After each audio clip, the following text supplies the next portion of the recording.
kita sekeluarga tuh habis maghrib nonton di ruang keluarga yang tembusannya itu ruang tamu. Ya kan, kalau kita nengok situ tuh pintu ruang tamu. Itu tuh tiba-tiba kita lagi nonton, kita tuh ngeliat batik melayang gitu, sekilas gitu kan. Terus sekeluarga tuh yang kayak langsung nengok gini, hah? Lihat nggak tadi? Lihat nggak? Jadi kayak celingkukan gitu kan. Awalnya tuh kita kayak mikir, itu entah kita salah lihat, tapi kok salah lihatnya pada bareng semua, ataukah... Halo guys, jumpa lagi sama gue Billy Christian. Selamat datang di YouTube channel gue Billy Christian. Jumpa lagi kita di Horror Talk.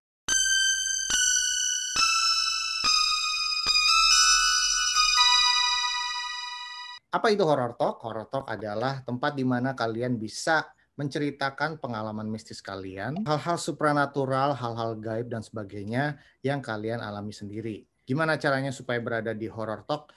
Cukup kirimkan aja DM direct message ke Instagram gue di Billy Christian Film. Kemudian kalian ceritakan pengalaman kalian seperti apa. Nanti gue akan memilih cerita kalian. Kalau gue suka ceritanya, gue akan mewawancarai kalian. Seperti sekarang ini gue nggak sendirian seperti biasa. Gue ditemani bersama dengan co-host gue yaitu Nia, Bun Bun. Halo semuanya. Dan juga ada bintang tamu kita, ada Kak Dula. Halo, salam kenal. Oke, mari kita mulai. Cerita yang pertama.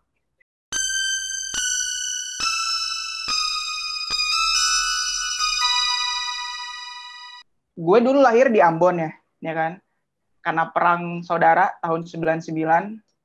Jadi tahun sekitar 99 dimulai perang itu, bokap itu ngusulin untuk kita ngungsi ke Jawa Timur, ke Nganjuk, ke tempat nenek. Akhirnya 2002 kalau nggak salah, itu gue sama kakak gue sama nyokap sama bokap ke Nganjuk. Awalnya itu pertama kita tinggal di rumah nenek kan. Cuman mungkin karena bokap mikir kita better ngontrak rumah dulu, ya kan. Akhirnya kita kontrak rumah lah di sebuah rumah komplek yang tempatnya sih asik banget tempatnya. Jadi pilih rumah itu tuh karena dekat masjid pertama, ya kan. Jadi kan vibe-nya positif gitu kan. Dan ketika pertama kali lihat rumah itu tuh, ya perhatian yang pertama kali tertuju itu adalah rumah di sampingnya. Itu rumah di sampingnya itu berdempetan gitu kan. Rumahnya itu udah kumuh, terus udah coklat gitu. Pokoknya itu rumah paling beda sendiri di antara semua rumah di komplek itu. Awalnya sekeluarga nggak tahu tuh di situ tuh rumah angker kan. Akhirnya ya udah milihlah rumah di situ di komplek itu. Nah terus waktu itu gue siang-siang ke tetangga yang jual makanan. Ibu-ibu tuh bilang gini, kamu baru ya di situ ya? Iya bu. Kamu udah ketemu belum sama Nyonya Cokro? Kata dia gitu. Hah, Nyonya Cokro? Belum bu, dia siapa? Iya, dia yang huni rumah sebelah kamu. Nah, ibu itu ceritalah kalau ternyata rumah itu tuh angker dan dihuni oleh sepasang hantu suami istri, Nyonya Cokro dan Tuan Cokro. Oke, akhirnya gue kasih tahu tuh sama nyokap mau bokap. Bokap gue tuh orangnya skeptis ya, jadi dia nggak percayaan. Akhirnya setelah dari si ibu-ibu itu, kita sekeluarga tuh habis maghrib nonton di ruang keluarga yang tembusannya itu ruang tamu. Ya kan, kalau kita nengok situ tuh pintu ruang tamu. Itu tuh tiba-tiba kita lagi nonton, kita tuh ngeliat batik melayang gitu, sekilas gitu kan. Terus sekeluarga tuh yang kayak langsung nengok gini, hah? Lihat nggak tadi? Lihat nggak? Jadi kayak celingkukan gitu kan. Awalnya tuh kita kayak mikir, itu entah kita salah lihat, tapi kok salah lihatnya pada bareng semua, ataukah kita ngelantur atau sebagainya, kita mikirnya awalnya gitu. Sampai akhirnya penampakan pertama yang dilihat adalah bokap.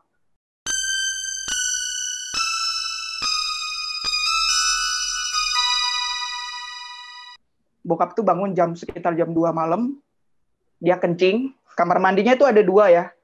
Di depan bokap itu ada kamar mandi tapi kecil, satunya lagi tuh yang di belakang.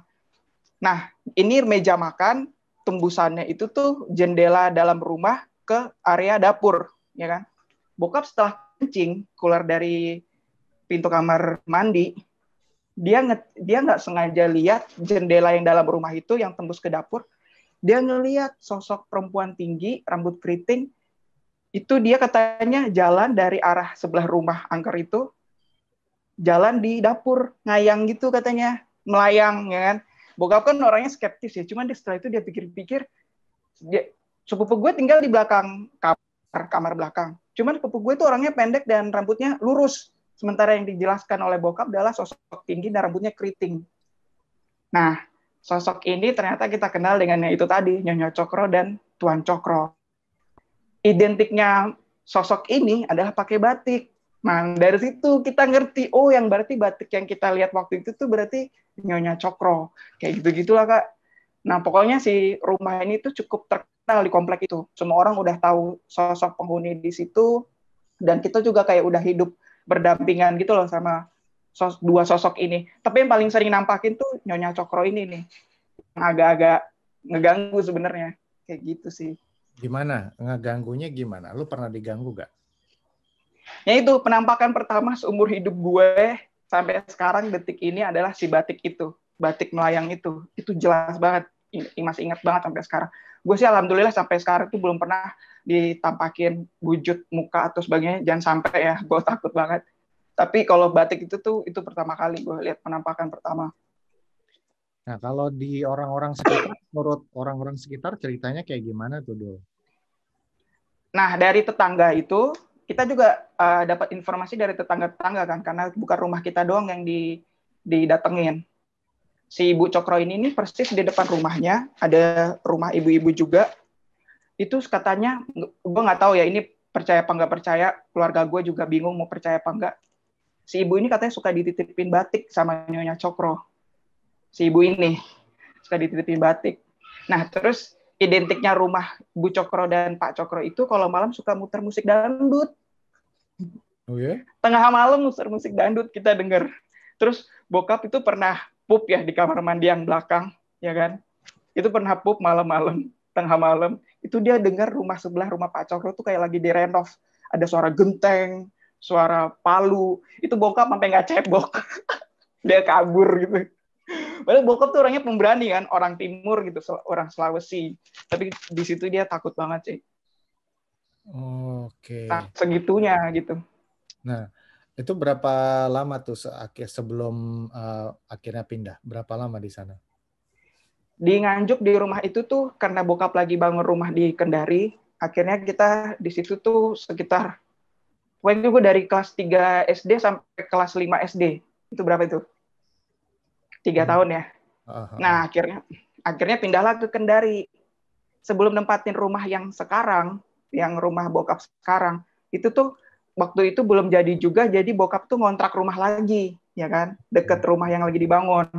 Nah, rumah ini juga angker nih. Ternyata rumah ini angker juga.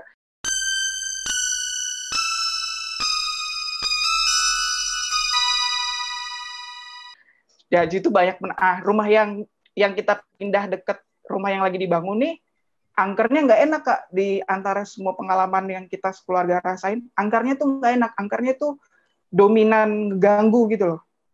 Kayak sepupu gue lagi tidur di ruang tamu, ya kan?